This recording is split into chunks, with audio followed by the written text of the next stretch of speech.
right. What is Ty's career path and how has that evolved and grown the last few years? Oh man, that could be a really long trajectory. Okay, so maybe I'll try and keep it as simple as possible. So when we were in Yellowknife, I was a quote-unquote CrossFit coach or a strength and conditioning coach for could be referred to as like the SWAT team for the RCMP.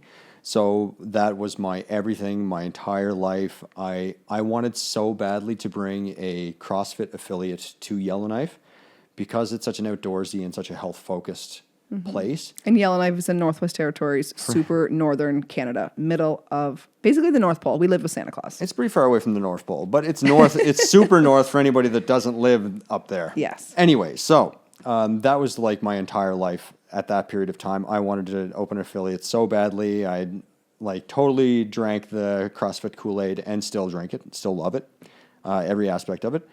But it was unreasonable because we spent so much time coming back home to PEI for vacations, and I'm looking back now, thanking God that it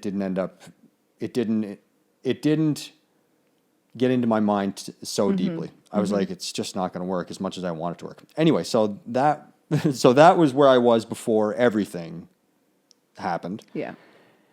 And then, sorry, quick sidetrack. I was a teacher up in the Northwest Territories as well, and I worked in an Indigenous school. Shout out to KDS. Loved that school, loved the community, and absolutely loved my job. Working with Indigenous students at the high school level, it was incredible. It was a vocation. I adored my time there. So when we came back to PEI after your diagnosis, I was really struggling to try and find my identity, really struggling, because my ability to coach CrossFit was probably still there. I could coach somewhere in town, Which you were a little bit in a local gym here on occasion. Just not enough to what I refer to as coaching, but at the same time, yes, I could have for sure. But it was difficult for me because leaving the Northwest Territories was not optimal in my books. We didn't want to leave. We would have lived there. No, I didn't want to leave at forever. all. So it felt like I was losing everything. So anything that I would be able to find career-wise on PEI was always going to be second fiddle to what I had going in Yellowknife, which was a dream come true. So I kind of spun my tires a little bit the first couple of years, trying to figure out what I was going to do, and worked with the provincial government for a little while in what was referred to as Indigenous relations.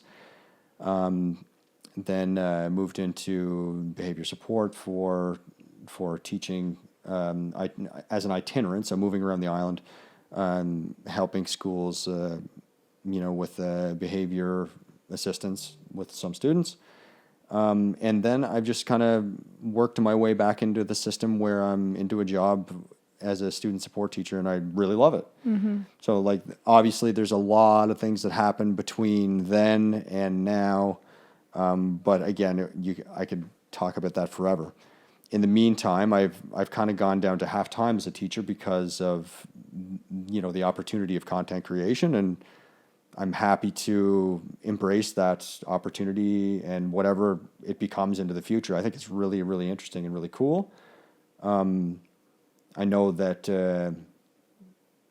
it's an avenue that I would like to explore, and I really enjoy exploring it because, it's where the world, I don't even want to say the world is going, it's where the world is. And there's a lot of people in the world that I admire that are content creators.